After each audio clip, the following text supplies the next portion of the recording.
Hello there. Hello. Friends and enemies. And Tony and all you other sluts out there. Yes, smut sluts. Yes, sluts. She's Kelly. She's Brittany. Haha, tricked her. This is Smutswap. I know, I had to think. I know, sorry. This is Smutswap, and I'll be telling the tale today. But as always, first and foremost, you're reading. I am currently reading, well, I started the Hard 75, if you know what that is. If not, Google. And you're supposed to read 10 pages of a self-help book or a nonfiction book a day. And I started You Are a Badass by Jen Sincero. I also started How to Kill Men and Get Away with It by Katie Brent. Is that also nonfiction? No, that is fiction. 'Tis a novel. 'Tis but fiction. I am almost done with Legendborn by Tracy Dion. Mm-hmm. I have an hour left and I'm just itching. Yes, I love it. You ready? You're just ready to wrap this up so you can go get back to it? Get back to the Legendborn. And then we talked about our PR box last week, and I started Alive and Wells by Bailey Hannah last night. Woo! I'm 2 chapters in. No spoilers, because she's going to do an episode on it. Yes. And I am only reading Oh, God. Pucking Around by Emily Rath. She loves it. I really do. Me and my harem books. Oh, my God. Is it a harem? Yeah. Dirty little girl. And then once I finish that, I'm going to be picking up Wild Love. Maybe. Which is one of the PR books. No. Just kidding. It's a Smut Clurb book. Oh, shit. I got to read that, too. Yeah, she has to read that, too. But, that's why I kind of might hold off and read one of the PR books instead, because I know it's going to take some time for us both to get around to Wild Love. But we are still chugging along with the Clurb, so go follow us there. Yes. Amanda, if you're listening, thanks for joining. Yeah, Amanda. Our little smut slut. You slut. In other news, we got tattoos. We did. Here's mine. Mine's on my foot. So you're not seeing it for free. I'm not going to show you. $75 via Venmo. And then maybe. Her Venmo's right here. Tony, don't get excited. Tony, yeah, settle your ass down, sir. We know. And so I think with all the housekeeping out of the way, you want to get into it? I do. I'm really excited. Are you really excited? I am. Okay. I can't wait for this. I read Forget Your Morals by Sarah Blue. Content warnings. Adopted female main character. Glory holes. Consensual non-consent. Glory holes? That just hit me. I had to go through my brain as, what's a glory hole? Glory holes! And then the dedication to the amount of glory hole research done for this book. You're welcome. Oh my God. How does one research? Sarah, we know you're listening. How did you research? Did you go on Wikipedia? Tell us all the tea. Wait, those are the only content warnings? Yep. Adoption and glory holes? And consensual non-consent. Ah, interesting. So buckle up, bitches. Here we go. Penny is standing outside of Jameson's place in the rain. I hate that name, by the way. I'm telling Elizabeth. Was that her son's name? Yeah. Oh. I went to school with a douche of a Jameson. The bebe. The bebe's name is Jameson, but we don't call him that. Well, then I retract my statement. We don't call him that. I hate most. We call him Jamie, and if you're me, it's Jaime. Anyway. Moving on. Because I've messed up so much already, I'm just going to start my sentence over again. Okay. I promise I haven't been drinking. It's been a long week. Penny is standing outside Jameson's place in the rain, debating whether she should Uber home or call one of her family to come pick her up.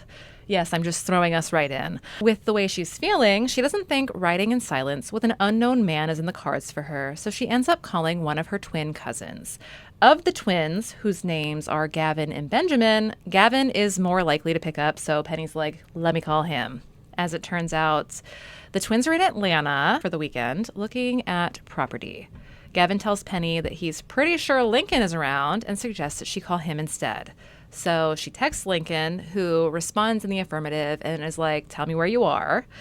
While she's waiting for Lincoln to show up, Jameson comes out to apologize for his behavior. I bet you're wondering what he did. I am. All right. What do you do? We learn that old boy slapped Penny across her face because she refused to have sex with him. Oh. Straight across the face. So wow. This Jameson might have gone to school with you. Yeah, fuck that guy. He's a douchebag too. He tells her he's sorry. He just had a little bit too much to drink and his temper got the better of him. She No. tells him, no. Unacceptable. We don't accept Jameson. Get fucked. She tells him, I'm just going to go home because Lincoln just pulled up in his white Porsche. It's important. Of course, Lincoln has a white Porsche. When Lincoln gets out of his car, yeah, why wouldn't he have a Porsche? Pretentious white boy names. Yeah. Jameson, Lincoln, Gavin, and Lincoln. Benjamin. When Lincoln gets out of his car, he sees the mark on Penny's face. He's like, did Jameson do this to you? And then he's like, okay, getting her settled into the car, locks the doors, walks up to Jameson and slaps him straight across the face. Hell yeah. While Jameson's down, Lincoln's yelling at him. We don't know what's said, just that he's yelling. Why would you tell us what he's saying? On the way back to the apartment building that Lincoln and Penny both live in, it's owned by their family. All right? Okay. All right. Penny tries to engage Lincoln in conversation, and he tells her that she should shut up or he's going to turn the car around and run Jameson over with it because it took everything in him to only slap the man across the face. I love this. Do you? Yeah. Do you love this? Just wait. Get his ass. Get him. As they're driving, Oh, God. they pass by this building called Avalon. Are you familiar? No. There's one in Chicago. I'm thinking Avon. Nope. That's where my brain goes to. Avalon is a sex club, and there is one in Chicago. I have a story for you. Off air? No, it can be on Okay, air. she has a story. I have a friend who I don't know if she knows I was going to do this podcast, but I don't know if she's listened. I haven't talked to her in a while, but she was working for a company, but on the basement floor of this building that she worked in, she had to go down there for something while he was out of town, and it was a sex club. What? Like, there was a sheet with the glory hole in it. A sheet? Yes. Oh my God. Yeah, she told me other stuff, and I meant to tell you for one of our podcast episodes because we were camping when she was giving me all the tea, and I'm like, what? Is this someone here? I mean, it's in Chicago.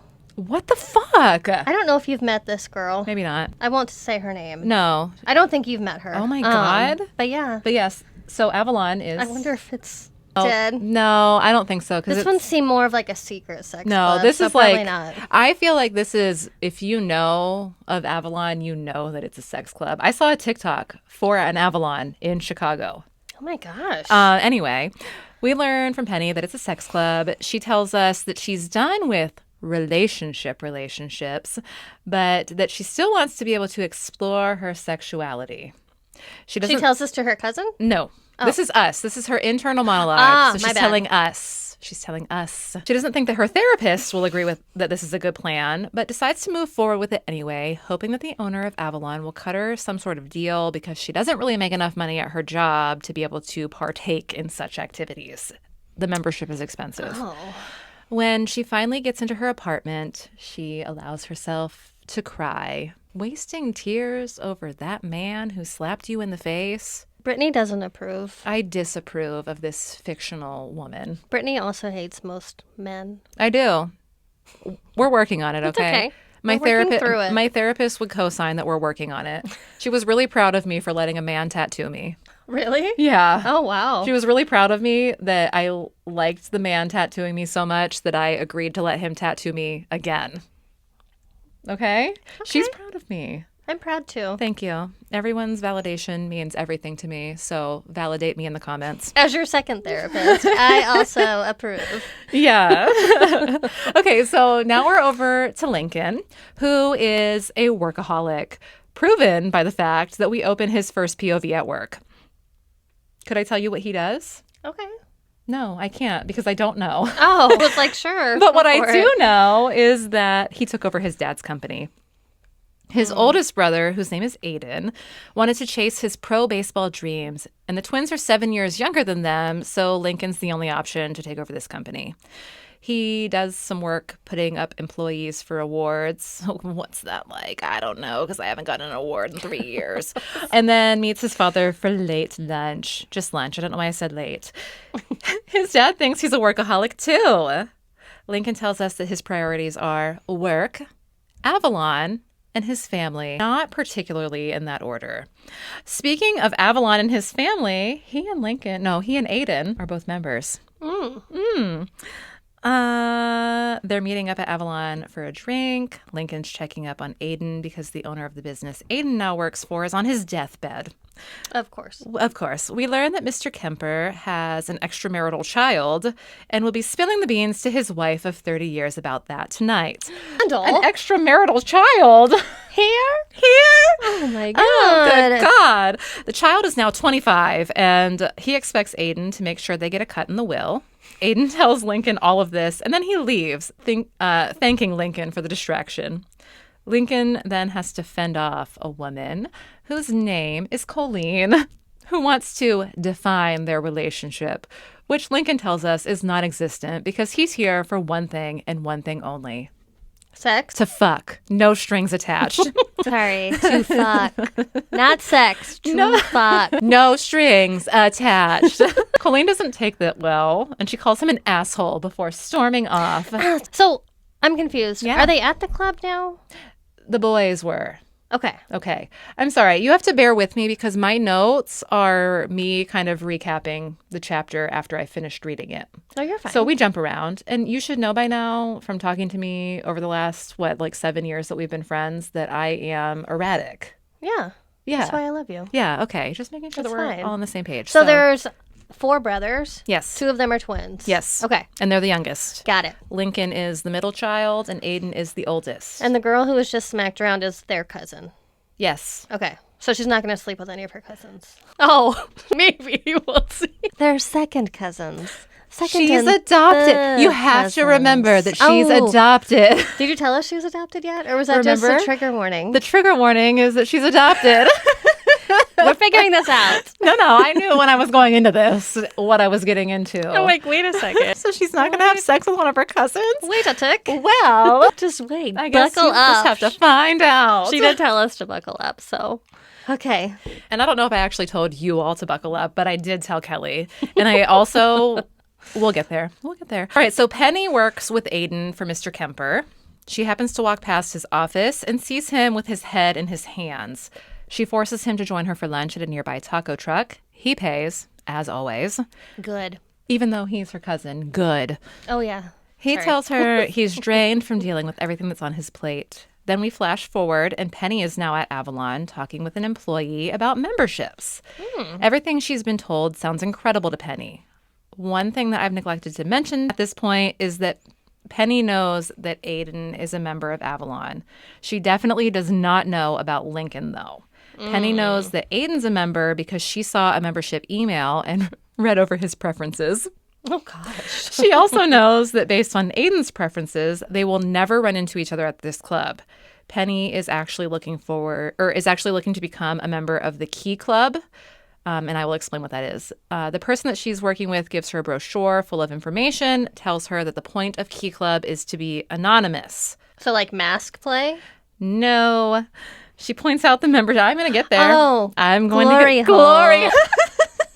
I don't know why I'm trying to figure this out as you were explaining. It's a mystery. How does one stay anonymous? Well, what if I told you that there's such a thing as female glory holes? Oh, my God. Anyway, she points out the membership prices and sees Penny cringe. So she's like, I can give you 2 months discounted. She also gives Penny all the information she needs to log in to create her account and set up her preferences. You'll get a discount if you scrub the glory holes after With a hours. toothbrush. Back at the apartment, Penny and Lincoln run into each other in the lobby outside of the elevator. She asks him if he's going to be at family dinner this Sunday, and he's like, yeah. In case you didn't get that, that was reluctant. Oh, okay. Thank you for You're welcome. pointing that out. I know was that confused. I know that all of you can't read me as well as she can, so I just thought I'd fill you in. She makes a job at the construction. She takes a jab at the construction of the building, and he kind of snaps at her because he approved of the construction plans for the building. Then they go upstairs to their separate apartments. Oh no, what? I skipped too far ahead. All right. Slow down. Sorry. Penny fills out her Avalon profile, deciding on the username Honey. She tells us her profile is like a dating profile, but so very different. She has to answer questions about whether she wants to hear her partner during sex. No. Where she draws the line. i.e. do's, don'ts, and maybe questions. She then, upon completing her profile, rides with Lincoln to family dinner at her parents' house. It is tense, as it always is. At the house, her mom tells her that the private investigator has had no luck finding her biological parents. First time hearing about this, by the way. And then tells Penny that she'll pass off her contact info to him soon. So Penny's family is looking for her biological mother and father because Penny is now an adult. She's like 29 and wants to know who her family is. Excuse me. You're good. I get it. And I mean, sometimes it's nice to know, like, family medical history. Yeah, so and all that. perhaps there's an end goal with that. I don't know. We'll see. Probably not. After dinner, Penny and the cousins, minus Aiden, who has missed 5 weeks in a row, are passing around a joint while the older adults hang out inside. The twins are talking about their trip to Atlanta when Lincoln chimes in that they should just build their dream club from scratch instead of seeking out buildings that are old and need a ton of work. They reprimand him for bringing work into the picture and call him a buzzkill, which sounds about right. He spills the beans about Penny and Jameson. That's the guy who slapped her around a little, just in case you forgot. Thanks. Penny then leaves to take a walk to the lake. Gavin ends up joining her. They chat a little bit, but Penny's still thinking about Avalon and how she thinks she'll find herself through the Key Club. Okay, yes. I could see that somehow Yeah. happening. Yeah. She's going to discover herself. Okay. Lincoln is getting his tour of the new Key Club when we open the next chapter. Clara, who is the employee who helped Penny, is explaining the two versions of glory holes this club has. The standard circle for the man, all right? The standard circle. Okay. And then there's one that is like the bottom is like heart-shaped. Okay. And that is for the lower half of the partner to fit for other things. Like an upside-down heart for, like, the cheek. Yes, for your ass cheeks to hang through. Love that. She implores Lincoln to fill out his profile as she explains how everything works. Essentially, Lincoln's partner would arrive 5 minutes before him. When the session is over, Lincoln would leave first, allowing 5 minutes before his partner leaves for that anonymity. Did I say that right? Probably not. I think you did. There's a green button that his partner will push once they're inside the room to indicate they're ready, and there are also red and yellow buttons to ensure boundaries are enforced without the need for words. Lincoln goes through the questions once he's home and fills out his profile with the 800,000 yes and no questions. Then it's time for him to fill out his reason for signing up for Key Club. This is essentially a way for the members to stand out to other members to be chosen to engage in these activities because there's no pictures or anything, so you're just picking based off of their profile and words. So Lincoln writes the following as his bio. Oh, no. I want you wet and waiting, eager to please and willing to take what you get. I'll make it good for you. If you deserve it, you'll be arriving on the other side of the wall, begging for a stranger to fuck you. We might not know each other, but I'm ready to make your fantasies come true. Once he's done with his profile. That'll really write him in. Yeah, wet and waiting. Oh my gosh. Anyway. Yet his adopted cousin, who's not his cousin, thinks she's going to find herself. What does she list what hers says? You'll find out. I'm so eager. She's so eager. She's waiting. I'm eager and waiting. Once he's done with his profile, he's then scrolling through the women's profile to find his first match. He tells us that everybody's using stupid food as their names, and he doesn't know where to start, so he clicks on one whose name is Honey and browses her profile. Honey tells us, looking for a safe space to explore my sexual desires. I want to be used on my terms. Wow. And that's enough for Lincoln to decide that he wants Honey to be his first partner. Didn't see that coming at all. Quelle surprise. By the way, his screen name is Wayne because he was thinking of Batman when he created his profile. Do you know Wayne is a very common serial killer middle name? Wasn't Wayne Josh's dad in Lights Out? I think so. We worked with somebody whose middle name was Wayne. The one that Corey sent you a picture of. God damn to make it. your day. Oh my God. Did I tell you that he sent me another one? No. If we weren't using my phone to film, I would show you. We will not divulge names. We won't tell names. But Tony, then, keep it quiet in yeah, the comments. Tony, shut up in the comments. But he sent me another one, and I was walking in the hallway, and he was like, "Ma, ha, ha, ha, ha," you know, his God. Corey laugh, and I was like, I fucking hate you. To paint the picture just real quick, we worked with this guy who was kind of a shitstorm. Country bumpkin. Country bumpkin shitstorm. You could hear a banjo playing when he talked. And he's made some questionable decisions after getting out of the Navy, as one does, whilst trying to find themselves. He did not join Club Avalon. He just kind of no key club loves for to him. shit a little bit, which is fine. To each their own. Mm-hmm. And if he's listening to this, find your way, good sir. Yes. Anyway. And get a vasectomy. That's all I'll say. Yeah. Okay. And also that. Yeah. Moving on. Moving on. Penny leaves work with her old lady friend, whose name is Sharon. Oh, Sharon. They are going for drinks at a hole in the wall after work. By the way. Did I text you? Yes, you did. I laughed out loud when Siri read it to me. What did I say? You were like, Sharon's on the move. Watch out. Oh my God. So then I saw her riding her tricycle into the driveway, and I was like, oh, there's Sharon coming in hot. Matthew was like on her tricycle. Oh my gosh.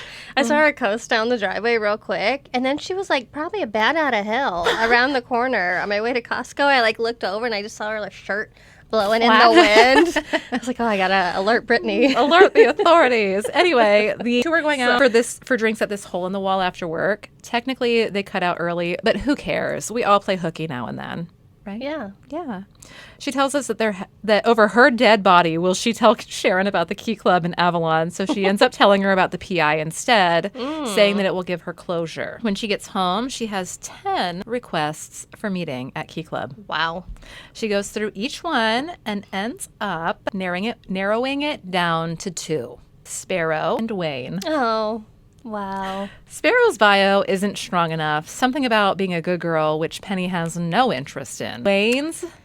Then why would that even make the cut? Yeah, correct. She narrows it down to 2. Sorry. I'm annoyed. Same. So anyway, she's immediately turned on when she sees Wayne. She selects 3 times that work for her. I don't know why I held up 2. 3 times that work for her. 3. And a minute later, she has a date for 9 p.m. the following evening. Wow. When she enters the room the following evening, she's greeted with a massive erect cock and balls through the glory hole. Oh my God. And then in parentheses, I said, what an unhinged sentence to type into my phone. Just erect and waiting. Just, here I am. How do they decide who's in what hole? I think that might have been part of the preferences, maybe.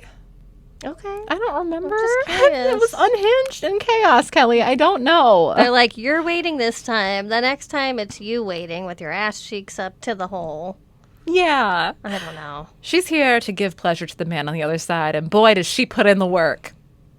She fingers herself while going to town on him before, quote, coating him with her juices, end quote, and going back for more. When he finishes, she tries her best to swallow all of his but some dribbles out of her mouth. So he reaches through the glory hole and wipes his thumb over her mouth, then makes her suck the rest off of his thumb.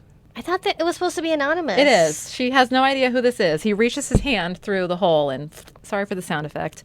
You got that for free. Yeah. Only one for free. She's sure to tell us that she didn't orgasm, but this is definitely going into her spank bank until next time she meets with Mr. Wayne. Oh my God. Are you having fun? So funny. Are you not entertained? I have such a problem with trying to make sense of it because I'm like, it's anonymous, so he shouldn't see her face. So how does he he's like, know that she has cum on her face? Because he felt it leak out. Just show us on Our Lady. If you're tuning in, watch YouTube. Watch on YouTube or maybe TikTok. So he just little shaky hand, and then he just wipes it across her. He doesn't see her, obviously. Oh. He's blindly reaching in there. All right. So we'll play that game. Just allow it, Kelly. It's fiction. It's fiction. It's made up. Enjoy the smut. It's made up. I just don't get it. It's fine. Lincoln is powering through his workday, but still manages to think about his coming meeting with Honey through it all. He is nice to his assistant, who's like, the fuck? The fuck? Then he's nice to the events planner, Crystal, and she's like, what? He and Crystal are working to finalize plans for a huge event that's happening in Vegas. Crystal tells him that she won't be able to attend the actual event, but will have everything ready to go. And the reason she's not going to be able to attend is because her wife is due to have a baby in October, and she won't do anything to miss or to risk missing the birth of their child. There's this weird little bit where Lincoln tells us, I'm not even going to question how this came to be in regards to the women having a baby. And it's just like, it's 2025. Can we please pull our heads out of our asses? Grow the fuck up. Like, that was weird. I didn't like that part. Like, use your imagination. Literally. First of all. Yeah. And also, why do men? Mind your business. There's also a moment where he texts Aiden and asks what it feels like to have a midlife crisis. And Aiden tells him, how the fuck should I know? I'm not even 40. Gist of this chapter is essentially Lincoln anticipating his next meeting with his adopted cousin, who he doesn't know is his adopted cousin. Penny's also caught in thoughts of her illicit affair with Mr. Wayne. She's having difficulty concentrating at work, but when Tabitha approaches her to demand copies of paperwork for a meeting, Penny complies without hesitation. Tabitha is fucking Zach, who is the owner of the company's son. His legitimate son. Ooh. I've neglected to mention it before now because it really felt unimportant. And I don't know why I mentioned it because it really isn't important. Anyway, Aiden tells Penny that she should just tell Tabitha to make her own damn copies, but she just is like, whatever, it's fine. She tells us Aiden and the owner are really great friends, despite the owner being 20 years older than Aiden. She then decides she needs to find a friend because Sharon from accounting doesn't count. Why? It's fine. Work friends are fine. My old lady work friends are the best. Yeah.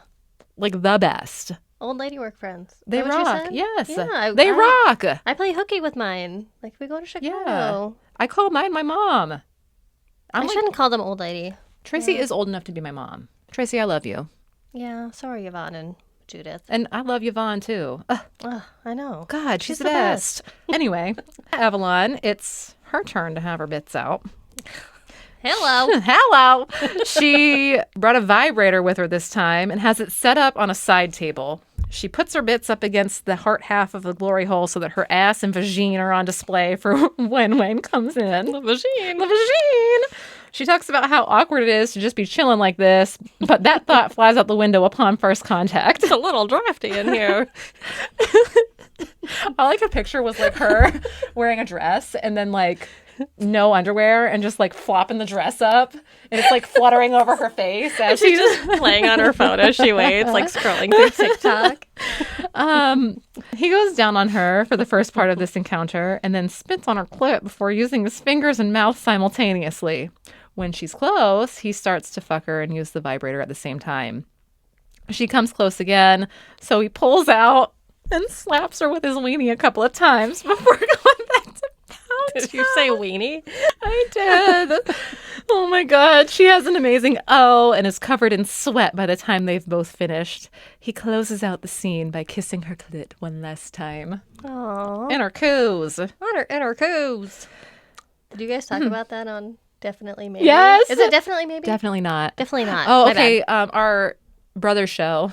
Our brother show. Our brother show for this production studio is called Definitely Not. And our friends are super funny. Yes. And if you like people with funny laughs, this is going to be the one that you want to tune into because those boys have the funniest laughs. Oh my gosh. The first episode, I was dying. Just Yes. listening at Bori. Yeah, Bori. Laugh. Bori bands and Gonzo. Bori bands. Yes. Yeah, they are just genuinely funny. And I really think that their podcast is going to go somewhere. Yeah. So Check them out. So check them out too. I will leave a link to their Spotify down below. Anyway, after he fucks Penny, Lincoln decides to text his brothers, the twins, who are out on their party boat for an evening, hosting both a bachelorette and divorce party. When two worlds collide. I love it. How fun. Lincoln changes in the parking lot and joins them. Both twins ask what happened to Lincoln's forehead, which he banged against the wall as he came and is now starting to bruise. Oh, God. Twins tell him to take his shot with one of the many women on board the boat tonight, but Lincoln tells them that he has somebody he's interested in. He decides not to message Honey about meeting at Avalon again. I don't know why. When he's at work the following week, he receives a phone call from Aiden, who tells him that he's at the hospital, meaning that Mr. Kemper has finally passed away. He takes Aiden to the batting cages to blow off some steam, and Aiden then asks him if he can spend the night with Lincoln tonight, which Lincoln's like, totally. You want to get Chinese? And Aiden's like, fuck yeah. Heck yes, I do. Lincoln decides that he wants to be more like Aiden and be able to ask for help when he needs it. He also recognizes that perhaps Aiden is just as lonely as he is. And then I said, interestingly enough, the twins suggest Lincoln spend more time with Penny since she lives in the same building as him. Gosh. Like, boys, they don't need to spend more time together. Please. No. All right, it's time for the funeral for Mr. Colin Kemper. Both Lincoln and Penny are surprised by how many people are in attendance. They make morbid jokes about not being able to fill the first pew at their own funeral. When the funeral is over, they go to a dive bar close to their apartment building where they consume copious amounts of alcohol and then each perform a karaoke song. Tennessee. What is that? Hennessy and Penny combined? Yes. Penny notices that she finds Lincoln attractive as he's singing his karaoke song. Yeah, you do. Of course you do. And when Penny's done singing her song, Lincoln grabs her by the waist and lifts her off the stage. The chemistry is there. Sparks are flying. When they're walking home, Penny says to Lincoln, "You're really not so bad, you know." They kind of skate around the topic of why Lincoln is such a disgruntled bitch. We know it has to do with his ex-girlfriend, whose name is Vanessa, but we don't know a whole lot because as they're skating around the topic, he very quickly changes trajectory every single time something comes too close to getting to know him. Back at the office, Penny is powering through her hangover to make sure she's ready to greet the newest employee. Jessa Peters is the extramarital child who is starting today. Aiden offered her... Jessa. Okay. Aiden offered her a job to keep Colin's wishes intact or whatever. Jessa seems nervous, and Penny makes it her life's mission to become best friends with her and play matchmaker between Jessa and Aiden. Oh, how cute. So sweet. This is the first or second book in a series. The other book's about Jessa and Aiden. Got it. Everyone is super awkward around this woman, including Penny. Zach's fucking rude to her. Jessa tells Penny that Colin always knew about her, but she never knew her dad had other kids, having only encountered him twice in her life. Of course, all the while, Penny's beating herself up for wanting more from the anonymous Wayne from Avalon. She's exhilarated when she receives notification he wants to meet again. Lincoln makes the mistake of telling Aiden that he's going to Avalon tonight. Aiden's like, cool, let's meet up. Lincoln's Cool. Let's meet up at the sex club. Lincoln is super agitated and keeps checking his watch and sighing. And Aiden's like, I've only seen you in the common area here, and you're saying you come here really often, so what's the big deal? What are you keeping from me? Lincoln tells him that he's meeting someone at Avalon and then points to a pretty brunette, the woman in question. Penny? No, Jessa. Oh, maybe. I don't know why I would guess Penny. They know her. Yeah, that's their cousin. Lincoln I literally just said the first name that came to my head. That Aiden is jealous and toys with him a bit to cause some chaos so he can slip away to Key Club. Once he's there, he sees Honey's bits poking through the heart-shaped glory hole in the wall and notices immediately that she's got stockings on. He rips them apart to get to her. He doesn't edge her tonight, but he does go down on her until she climaxes and then gets to business, raw, as agreed upon. Oh. As they both finish, he's able to hear her through the wall for the first time. Now, I've already told Kelly that there is a QR code inside the book that you can scan to see this particular scene in a not safe for work image. It's cartoon, it's animated. Kelly, I can't show it on video. Do you want to see it? Sure. I did save it for you. How thoughtful. How generous of me. God. What the? Wait, I gotta see it in better lighting. Okay, sorry. Take it. Oh. What's his face? I don't know. You don't like it? You don't like his face? So odd. Yeah, it's so strange. Also, her just being full tits out is so crazy. While he's in full formal wear. She's wearing a fucking suit. So we'll paint the picture. She has her mitts through the wall. Her legs. Have shoes on? No, those are just her toes are out. Toes are out. Her legs are bent up on her chest like this. And her bottom half is poking through the wall. Her tits are out. Yeah. She's got fishnet stockings on. He has his hand. That are ripped for access. They're ripped. He has his hand against this wall and his weaning in the other hand, but he's fully clothed. Oh, God. Okay, well, you don't have to look anymore. Penny, thank you for sharing. You're welcome. Tony, Head to Brittany's office. She may show you. You sick fuck. Penny's dead set on I finding... just hear him laughing. Laughing in my head. Oh my God. Penny's dead set on finding out who Mystery Mans is. And the club gives her the perfect opportunity to do just that by hosting a masquerade. Ah. She's with Jessa, picking out the perfect slutty dress and helping Jessa pick out something cute to wear for Aiden. But we're still pretending that there's nothing happening between the two. Sorry. At the club, Penny is walking around trying to figure out how to coyly find her Batman. Some rando approaches and she suggests she's never been to this part of the club before, which confuses the man. She politely tells him that she's here looking for someone. And as the man asks if there's room for a third, a familiar voice rings out with abso-fucking-lutely not. God. She's surprised to see Lincoln. He's like, what are you doing here? And when she says, looking for Batman, his surprise tells her exactly who Wayne is. Oh my gosh. She freaks the fuck out and leaves without her purse. So Lincoln's like, On that note, I'm out. I gotta go. I'm gonna vomit. Lincoln like grabs all of her stuff for her and drives her home. And he's like walking her back from the edge as he's driving her home. He's like, we can just pretend it never happened. It's fine. It's we don't fine. share blood. It's fine. It never happened. Penny Just fluids now. Penny hasn't been to work for a few days, and we're creeping closer and closer to a family dinner. Lincoln's like, all right, let me go check on her. When she opens the door to her apartment, he notices her eyes are all bloodshot and have like designer bags under them. She lets him in, and they make their way to the living room where she like hears this letter from her bio mom. The letter basically says for Penny to stop looking for her because she's on her own healing journey. It was kind of messed up, honestly. Like, Really? yeah, she like tells her stuff about, she's like, don't look for your dad. I'm on a healing journey because of him. Like, you don't want to find him. You don't need to find me. Leave me alone. Get this man off my tail. Yeah. Lincoln asks her if she wants to feel better, and she's like, you're not taking me to the batting cages, which is where he takes Aiden. Feel better? So instead, they go to a rage room and smash a bunch of shit up, which sounds so fun. That really does. I really want to do that. Well, you can come rage room in my kitchen when we get ready to remodel it. Okay. All right. I would love to. She ends up crying for most of their allotted time. So sad. She just like stands in there crying. And like smashing mirrors and plates and Microwaves. When they get home, Lincoln tucks her into bed, and as he goes to leave, she asks him to stay and then falls asleep on his chest. So sweet. Cousin love. Nothing like that cousin love. It's the night of the company party that Penny's been planning. They're all going out on a yacht to drink the night away. Jessa and Aiden keep making eyes at each other. Penny vows to smack Aiden around soon if he doesn't make a move. The evening goes off without a hitch, and when they pull into the pier, Kenny tries to ask Penny out. Don't know who Kenny is. Can't remember him. She politely shoots him down, but he isn't really getting it, so Lincoln steps in. She's surprised to see him there, but he tells her that Aiden called him so that he could give her a ride home because they live in the same building.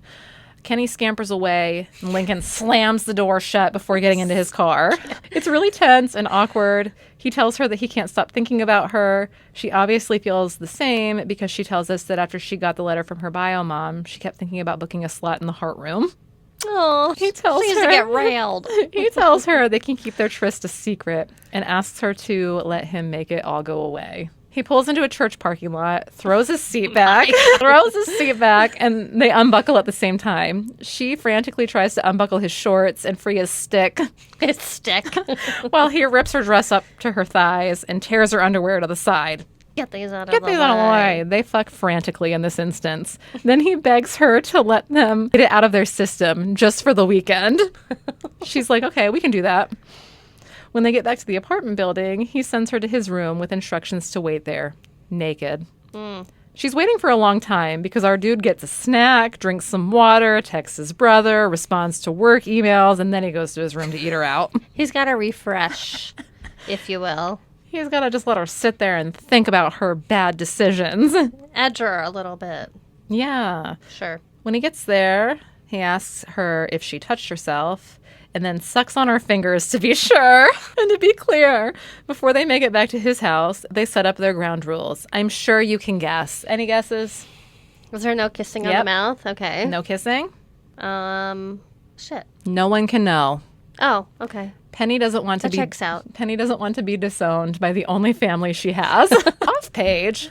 He apparently fucks her boneless. Whatever that means. Oh. They shower together, and he asks her to highlight some of the things from her list, her fuck it list, if you will. She explains to him that she wants to be taken when she's least expecting it, some consensual non-consent, if you will. He seems to be on board with this. She also tells him that she wants to explore bondage, but that she's not into sharing, and he's like, no sharing. They spend the next day watching trashy reality TV, Love is Blind, essentially, and talking. Okay. Once she falls asleep, we get to the non-con scene. He wakes her up by trapping her body, and they do the deed. They both reach their climax, and then he makes her get on all fours so he can watch his release slide out of her. Okay. The aftercare is a shower where he simply holds her close the whole time. I don't have much comment. That's fine. That's fine. Out of thoughts. Oh, God. It's all. Lots of details happening. I know we normally don't share all the details. Well, this is purely, like, this it's is like just pure smut. This is pure filth. Sorry. I wanted something that was pure filth because those ones are They're always so funny. We're mature adults. On Sunday, Lincoln feels the need to ask Penny for more time together. This upsets her. He's like, what about a week? What about a week? And then maybe another week. What if our weeks were just all of them? She talks about how she constantly alters herself to fit for the man that she's with and how they can't continue because of their family. She's adamant that if the family found out, they'd side with Lincoln because she's not related to them by blood. He reluctantly lets her leave and then spends the next several days sulking. He wants to do whatever he can to win her over. He thinks about how he feels more deeply for Penny than he ever did for Vanessa, despite believing he would marry Vanessa one day. He ultimately decides to wait for Penny to approach him, but that's short-lived because shortly thereafter, he shows up with an iced latte and a breakfast burrito outside her apartment and offers to drive her to work. Sir. Yeah. Boundaries. Hello? She said that she wasn't interested. Go He to doesn't work. care. He doesn't care. Are we surprised? This is the epitome of he doesn't care. Yeah. Clearly. Mm-hmm. Ugh. Yeah, the doesn't- true definition. He's like a misogynist. He doesn't know how lesbians have babies. Like, he's just a misogynist. He doesn't care about what women think. No. Once again, he asks her for more time, telling her he will cancel his weekend plans for her. She runs to his car. He proceeds to sit in the parking, or she runs from his car, and then he proceeds to sit in the parking lot for 10 minutes. At this point, Aiden's standing outside Lincoln's car, like knocking on the window, like, what the fuck are you doing here? Why did Penny look so upset? Penny's like, no, scampers off. Yeah. Lincoln has to pretend that he doesn't know what's going on with Penny. Then he questions how his life got so fucked up.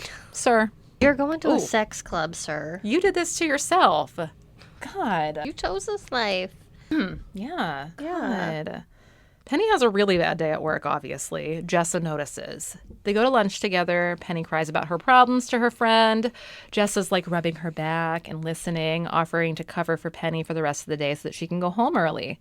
Penny's truly grateful because she has to gear up for her therapy session later that afternoon. And this is when she unloads everything on her therapist about the letter, Lincoln, the Key Club. And her therapist is like, okay. Her therapist is like, I need a cigarette after all this. Her therapist is like, my therapist will be hearing about this. Her therapist is like, okay, we're going to start with the letter. She suggests that Penny write a response letter, and that letter is not going to ever be sent. Get everything out and then burn the letter. She doesn't approve or disapprove of the issues with Lincoln. Girl. What? She just accepts it. Yeah, she's like, well, that's fine, I guess. This is your life. When Penny leaves therapy, she goes home and takes 3 hours to write her letter. She's on the roof of her apartment in front of a fire because she's going to burn the letter after she's written it. She doesn't want to burn the letter. Lincoln ends up joining her. They joke half-heartedly about stalking each other. Then she reads her letter out loud to him and immediately burns it, telling us that she feels a lot lighter. And then Lincoln's like, come here, baby girl. And he holds her. Always holds Come here, her. baby girl. Get on my lap. Come to daddy. Sorry. The one guy I work with that made that sexual comment to me, not Tony. He walked in today and was like, where's your daddy? And I was like, sir, my dad died when I was 16. I would have been I was like, he's either up there or down there. I would have just been like, dead. Like that one time, Dotson tried to come at me like off kilter about my mom. And he was like, Brittany, if your mom, like, what would you get your mom? Blah, blah, blah. And I was like, great question. I wouldn't know because she's dead. And then he didn't talk to me again for like 3 weeks after that. And then when he finally did talk to me again, he apologized and told me that he was terrified of me. As he should be. Good. Cottrell, I know you're watching. Lincoln spends his Saturday alone. He decides to go out for some food, and when he's leaving the apartment building, he sees Penny getting into a black SUV while smiling at the driver. Immediately, he's pissed and decides to drown his sorrows at a local bar. She can't get in somebody's car? Damn, dude. Uber exists. What the fuck? Come on. He takes drink after drink after drink after drink and realizes that he often drowns his sorrows with alcohol, probably more than he should. A woman approaches. He's a dickbag to her. Then Aiden starts calling him. He declines the call, and then Aiden proceeds to call him at least 3 more times before he finally answers. When he does answer, Aiden asks him, why is Jasper calling and telling me that my brother's acting like a drunken asshole? Jasper's the bartender. Oh, Lincoln I'm points who the out. fuck's Jasper? Lincoln points out, well, you do have 3 brothers. How do you know it's me? Aiden tells Lincoln that he's going to come get him. Lincoln's like, you don't have to do that. I am a grown-ass man. I can get myself home. But Aiden turns up anyway and ends up taking Lincoln to Whiskey Joe's. Now, Okay. it's really funny to me that Whiskey Joe's is mentioned because what I've neglected to point out up until this point is that this book takes place in Tampa, Florida, and I've actually been to the Whiskey Joe's that this book is talking about. Oh, wow. Yeah. I almost wore my Whiskey Joe's shirt, too. Oh, you I should should have. It's Next okay. time. Next time. Anyway, when they pull up to Whiskey Joe's to meet up with Jessa, Lincoln sees that Penny is with Jessa. So this man literally went to drink himself into oblivion because he thought Penny was going on a date. But it turns out she was meeting up with her friend. Why do men? Why do Yeah, I men? don't like him. I literally hate him. He's annoying. He's Just- an annoying man. Just you wait until we get to the end. Oh, God. At Whiskey Joe's, Aiden slides into the seat next to Jessa, leaving Lincoln no choice but to sit next to Penny.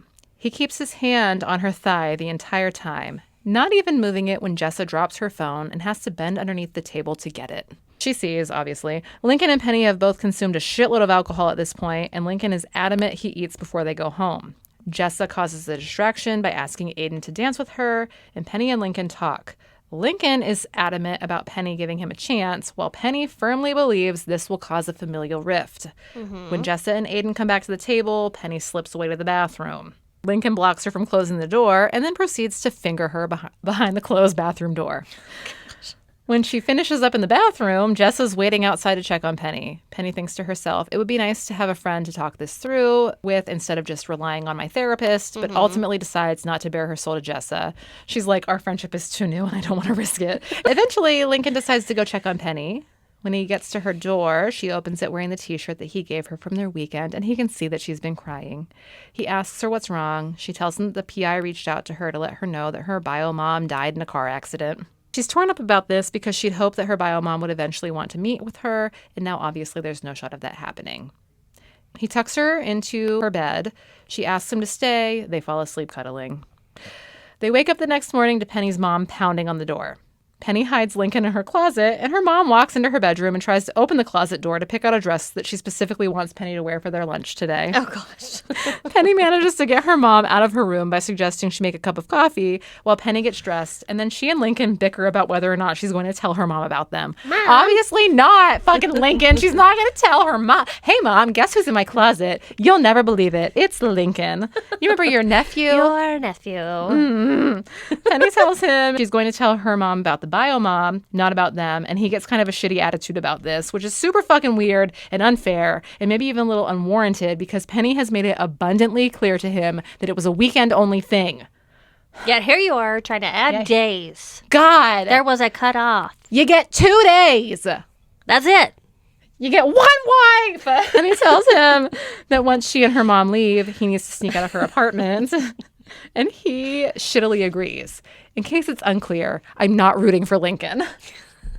I hate him. He's hate the him. worst. He's literally the worst. No, he is terrible. God, like, But some people love this, and I just hate men. you know, it's like how men are only interested in you when you're not interested in them. Yeah, when you're pushing them away. Yeah, and and then as saying soon as you're no, like- and it's like, oh, the thrill of the chase. And then as soon as you're like, I might like you, they're like, what the fuck's wrong with you?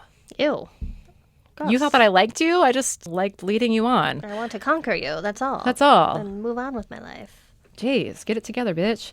While Penny's at lunch with her mother, Lincoln texts her that she won't hear from him again. Typical man. I'm sorry. I had to make sure that sentence made sense. So You'll be hearing from my lawyer. He said, "You'll never hear from me again."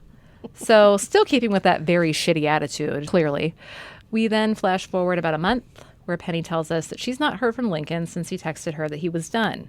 It's the day that everyone's flying to the Bahamas for a long weekend. This is the weekend that Jessa will be introduced to the family, but she's decided that she's not going to fly on the family jet to the Bahamas and that she and Aiden will meet them there. The family, of course, owns a private jet. Of course they do. Something about it being rough to be trapped with the whole family in the sky is her reason for why they're not going on the family jet.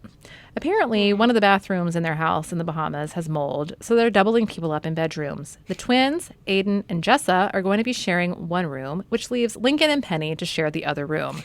Why the fuck would the girls not share a room? Because that makes so much sense. Like, what the fuck? The girls... The girls in one bed, the 4 boys in the 2 beds. Like, it just makes sense. It just makes sense. Anyway. This is like the only one room at the end. Lincoln's mom is like, "You're okay with that, right, sweetie?" And she's like, "Well, I don't really have a fucking choice." Lincoln doesn't say anything as this conversation's happening. At the house, in their shared room, Penny tries to get Lincoln to talk to her. He kind of refuses that. He tells her that he would go out and shoulder the burden of telling their family by himself if she would just allow it. She refuses, so he leaves the room. Her dad happens to walk by and suggests that they stock the boat for the fishing trip that's coming up the next day, and he asks her if she's sure that she doesn't want to join them. Penny tells him, "I'd really rather have a girls' day." Her dad asks if she's all right, and she tells him that she's fine, and he tells her that if there's anything else going on outside the bio-mom drama, that he'll be there for her no matter what. Oh, He's a good dad. Aw, Yeah. what a sweetie. I know. All the adult children are hanging out around a bonfire. Jessa and Aiden are being super adorable, and Lincoln is, of course, feeling jealous that Jessa is sitting on Aiden's lap. Everyone's teasing Aiden and Jessa about how they got together, and then the teasing kind of swings around to Lincoln, at which point Penny's like, "I've had enough," so she heads back to the house with Lincoln following behind her. Ooh, interesting. Once they're in the room, Penny lays down on the twin-size bed and then Lincoln tells her to scoot over. They're talking about why they can't be together, and then Lincoln asks her to let him kiss her just one time. Penny agrees. Thoughts? Why? Why would you talk about not being able to be together and then want to kiss? Yep, let's kiss.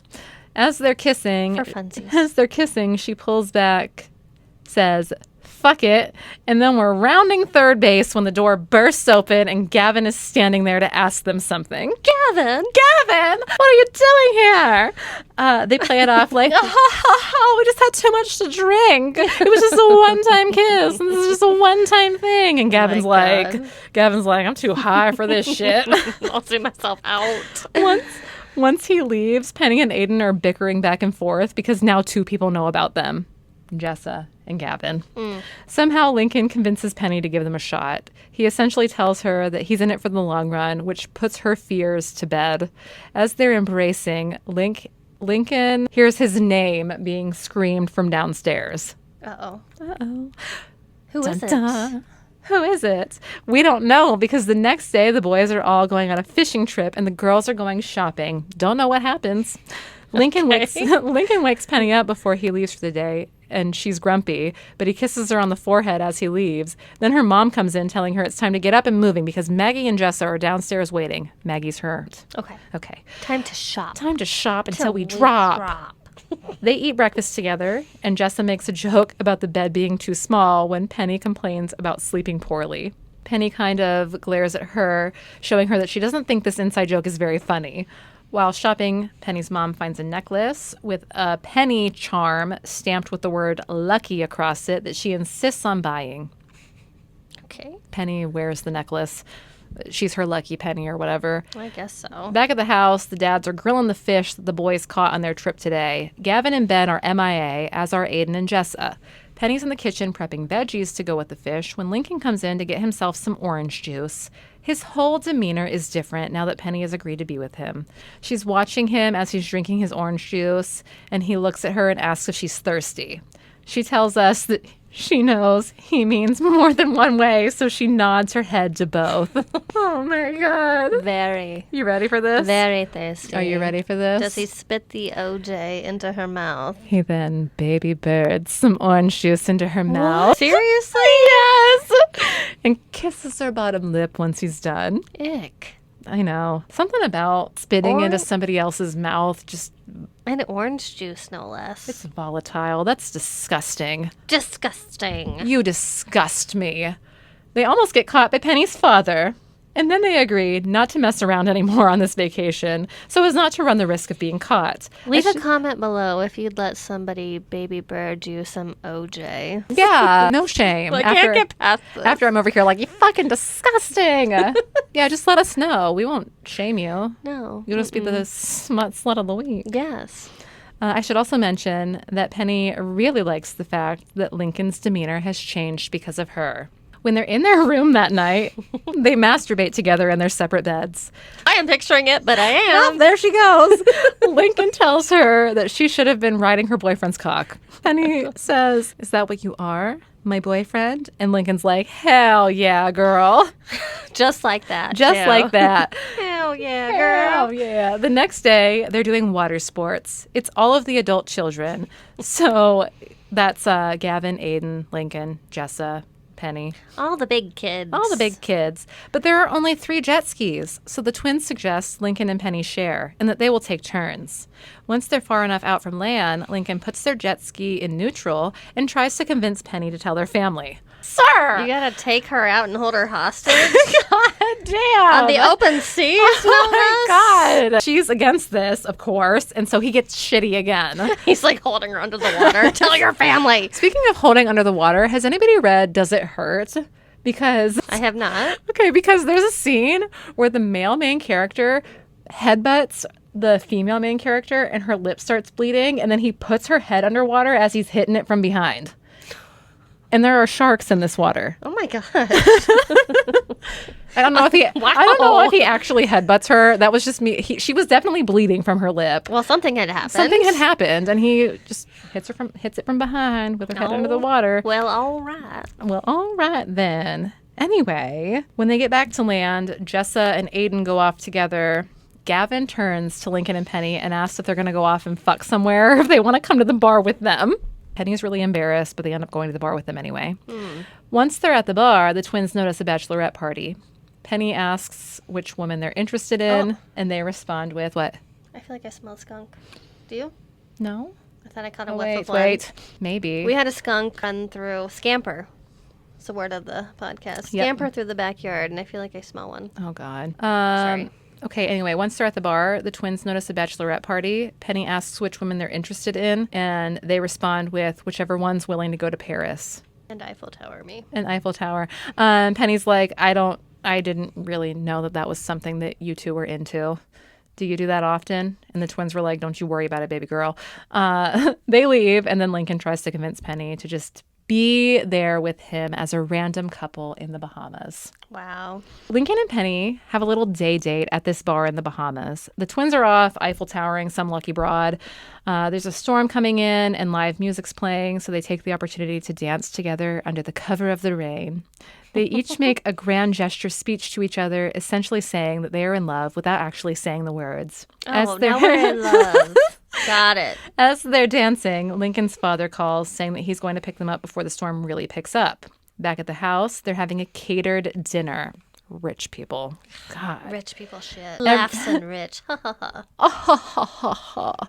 Everyone's together, and Gavin keeps making sly little jokes about Lincoln and Penny. The moms have no idea what the fuck is going on. Lincoln's mom tells the twins to knock it off or they're going to scare Jessa away. Then she says something to the effect of, one day they'll all find girlfriends, which prompts them to start asking prying questions of Lincoln. He finally tells his family exactly what happened with Vanessa. His mom is outraged to hear that Vanessa was already married with 2 children. Wow. Oh, prying questions. Prying questions turn to Penny, who tells the family she's interested in someone, but it's a little complicated. They want to know complicated how.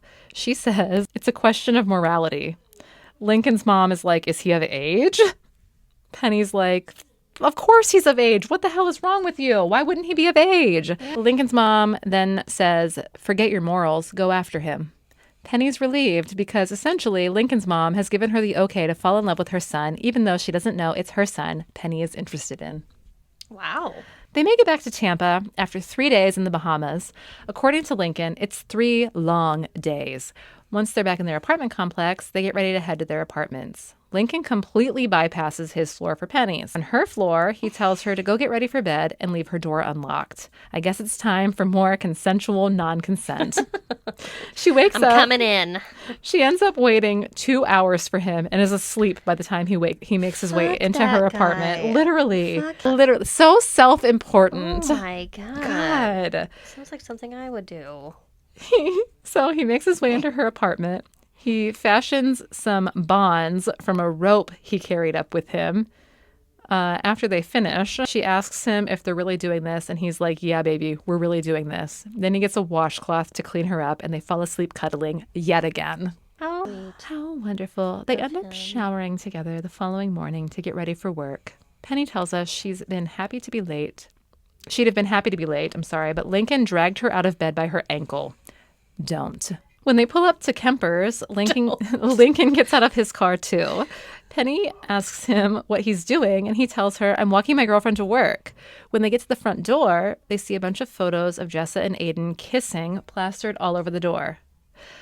Penny tears one down and then storms into the building, demanding to know who hung these up. Essentially... yeah. What's that about? And she's like holding up the photo, like, Who did this? Jessa and Aiden's relationship has now been outed to the whole company. Zach comes out and he's like sneering at them about Jessa and Aiden because he's a pretentious fuck. He tells Penny that she only works here because of Aiden, which causes Lincoln to get in his face and grab a hold of him by his collar. Penny manages to get Lincoln outside and she yells at him for the situation with Zach. He tells her that she should just come work for Crystal at her event planning company. Penny tells him that she doesn't want just another handout. He insists that there would be an interview and should at least be doing something that she likes doing. She agrees to consider working for Crystal and goes into her actual job where Jessa is packing out her desk because she's no longer going to be working there. Before he leaves, Lincoln does go in for a kiss but stops himself just in time, telling Penny that the next time he drops her off, he would really like to kiss her goodbye. Penny is devastated over Jessa leaving the company, but promises to have lunch with her soon and that her leaving the company will absolutely not impact their friendship. We just blow right past Lincoln being like, I want to kiss my girlfriend goodbye outside of her workplace, even though everybody here knows that you're my fucking cousin. So She's like, no. Moving on. So the photo thing was like a really weird plot line with Jessa's ex-boyfriend. I'm sure that it makes sense if you read the books in order. This one is book 2, so I think that you probably find out what happens with that in the other book. Yeah, I'm like, but why though? Yeah, because he's super controlling, and that was him just showing his ass to everybody. The ex-boyfriend? The ex-boyfriend, yeah. Got it. He also broke into her cottage with a gun. Okay, go off. He sounds short, like 5'2", his little 5'2" ass. Penny and Lincoln end up dropping by Aiden's to check on the pair, but it's a short visit. Penny's then doing her interview, and they get caught kissing by Lincoln's assistant. Scandal. She promises that she won't tell anybody, but now 4 people know. we say we won't tell anybody, yet everybody Well, yeah, because knows. Gavin was like, I won't tell anybody, but then he told his twin. He's like, tee-hee. Brother, you Guess what? This chapter honestly just seemed kind of pointless to me because truly the only meaningful things that happen are the kiss and the job offer that she gets from Crystal. Anyway, it's time for the big Vegas trip and for Penny to prove herself. Party time. Party time. But first, she has to stop by and make sure Jessa's doing well. Jessa tries to engage her in conversation about Lincoln, but Penny refuses to answer any of her questions. She chalks this up to not wanting to talk about her happiness when Jessa's been through the ringer. She's like, I can't talk about it. She's sad. I need to focus on her. It's not about me right now. Yes. How Nice of them. Sure. At the airport, Lincoln has both he and Penny in first class. She's grateful because it's a longer flight. It's like 4 hours. Yeah, where are they again? Tampa to Vegas. To Vegas. It's a long flight to Hawaii. You're going to Las Vegas. You'll be fine in coach. So he's showing off his money? Yeah. Reminds me of somebody. Me? That was a genuine me. Oh. No. Me? We'll talk offline. Oh, okay. Anyway, she's grateful because it's a longer flight. She's like, no PDA. This is a work trip. He does tap her on her thigh twice, though. He gives her 2 days of spa treatments, and Penny's then ready to prove herself for her big night. She's tasked with taking photos for Crystal's website and social media posts, for promo. There's some back and forth between Lincoln and Penny about how it should be illegal to look this good. She realizes that Lincoln not only made her love him, but also made her love herself. Nothing like a man to show you your self-worth. Am I right, ladies? That's right. That's right. First class trips to Vegas. 2 days of spa treatments. 2 days of romance. Romance. In the sack. Plenty of Lincoln's staff won awards at this convention in Vegas, including one for Lincoln himself. When he wins, Penny kisses him in front of everyone. No one really bats an eye at this, though it's clear they all know the pair's history. Penny insists on taking the awards up to their room so no one forgets or loses theirs on the return to Tampa. Lincoln tries to talk her into staying in the room for a romp, but she's like, we have to go celebrate. At the after party, Lincoln Selfish prick. Yep, always about getting that dick wet. At the after party, Lincoln tells Penny he loves her. She says it back, of course. Then he tells her they should get married. She contemplates and asks, why? Here and now? He tells her because he's all in and wants everything with her. Their family be damned. She agrees. When in Vegas and all that. They go to a shitty chapel and get married. What? And we'll worry about their family after they get home. Okay. Oh my God. They really thought things through. I hate myself. Oh God, what'd you say? They make sweet, sweet love on the hotel bed as husband and wife. Oh God, ick. He stares I hate both of them, actually. I really do too. I hate them. It's giving you have money, honey. He stares into her eyes and tells us, whoever said missionary was boring clearly has never had sex like this. The next day is a team building exercise. And I need to read you a quote. Okay. While the bulldozer company experience was a great add-on by Penny, and working heavy machinery is funner than I imagined, I'm ready to have her to myself again.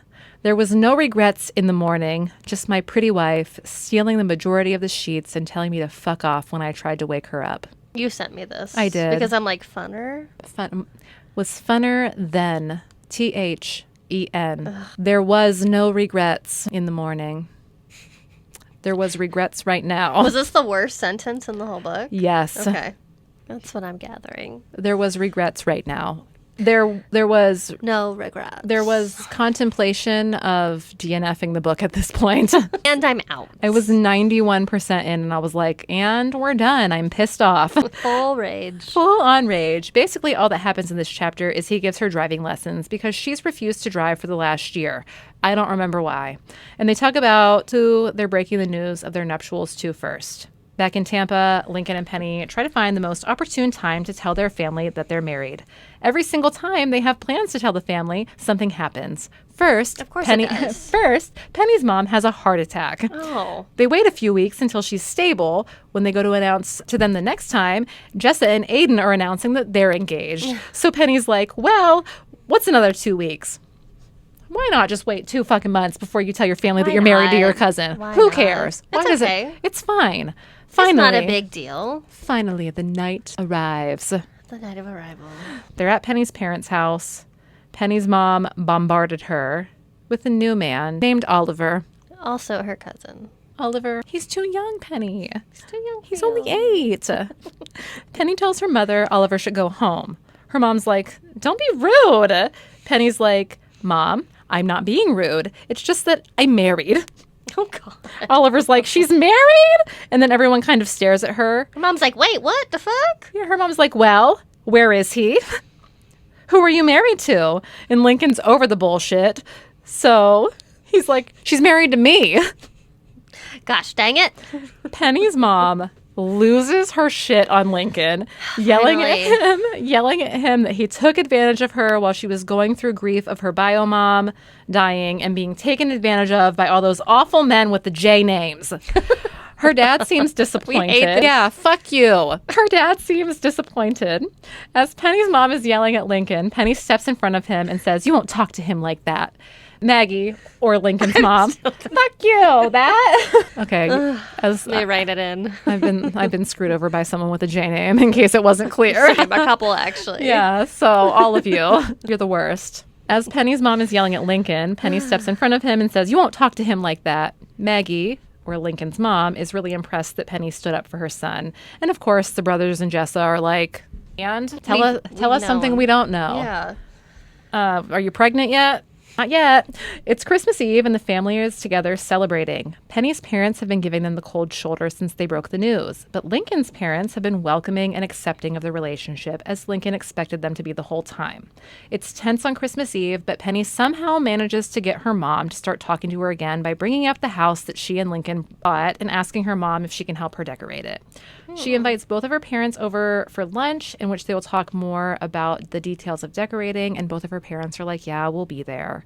She realizes that she's going to be late for an event that she's planned and leans down to kiss Lincoln before grabbing the keys and heading out. Wow. Her mom's like, "She's driving again?" And that's when she finally decides to speak directly to Lincoln, asking him to tell her more about the house once Penny's gone. Because he taught her to drive? Yeah. Again? Again. Wow. Because we forget Yeah. after a while. Yeah, I think. I need lessons. I guess. She just hadn't drove a car in a few years or whatever. All right. I guess. Whatever. Epilogue. Take a drink of my water before I get to this epilogue. God. You ready? Excuse me. Oh my God. They fuck in the laundry room of their new house. And then we time jump 2 years. Penny is heavily pregnant. And they're doing a vow renewal ceremony in front of their family and closest friends. Penny's parents have come around, and her mom is openly sobbing at this vow renewal ceremony. Okay. The end. The end. All right. So Thank God. thank fucking God. Now, Kelly knows this about me. And if you are from my YouTube channel, you know this about me. I've read Credence by Penelope Douglas. And when I tell you that I would literally rather reread Credence, because at least some of the characters were likable. Yeah, I don't like any of them. I hated it. It was a 1.25 star read. Okay, that checks out. God. I think that was one where I was just like, I can't wait for this to end. Oh, God. Not you telling the story, but just the story itself. I'm like, golly gee. Just. well, thank you. You're welcome. And the other smut sluts, we appreciate you and your services. Yeah. For our podcast. You're welcome. Just like a couple of things. Oh my God, before we go, we're on a journey to 100 followers on TikTok. Yes, At I think which- we're at 60 something. Yeah. Last I checked. At which point we will be doing a giveaway. If you subscribe to us on YouTube, I will be putting you into an extra entry for that if you're from TikTok. Just a heads up. And that's that. Yeah, I guess leave a comment Yeah. here from TikTok. Yeah, I Maybe? will. You'll see the post coming soon. Once we hit the 100 followers, I will post the post on YouTube so you can find it there. And that's where I would like for you to leave a comment that you came from TikTok or that you're just entering into our TikTok giveaway. You do have to be following us on TikTok to win the books that we are giving away. More rules to come. We'll go over it soon. But that's that. That was Forget Your Morals by Sarah Blue. And I'm going to forget that I ever read this book after today. Yes. Thank you so much for being here. Thank you for listening. Yeah. What else we have going on? Anything? Anything in your personal life? I'm getting another tattoo. Yeah. That's it. Oh yeah, next weekend. Yep, next weekend. Very exciting. Yeah. I'll flash it out to you guys whenever. We'll have episodes recorded by then, but I'll flash it out to you in one of the episodes. It's not on her boob. It's on my so boob. Calm down. It's on my butt cheek. Oni, calm down. I don't have much going on. I have softball. Yeah. Softball's about to take over my life. That's okay. We're still going to be doing this. Yeah, Because we I'm going are. to be making her. Yes. She'll have time to read at softball games, at That's right. tournaments. Mm-hmm. That's right. With And I'll my be- Kindle, nobody will know what I'm reading. I'll be getting nice and burnt at those tournaments. Yes. Anyway, go follow us on TikTok, subscribe to this channel, follow us on Spotify. You can find us on Fable. We're both on there. Also on Apple Podcasts. Yeah, we're also on Apple Podcasts. I don't know who listens on there. Yeah, we don't talk too much about it, but if you're listening, we appreciate you. Yeah, truly. And that's that. We'll see you in our next one. All right. Bye. Bye, motherfuckers.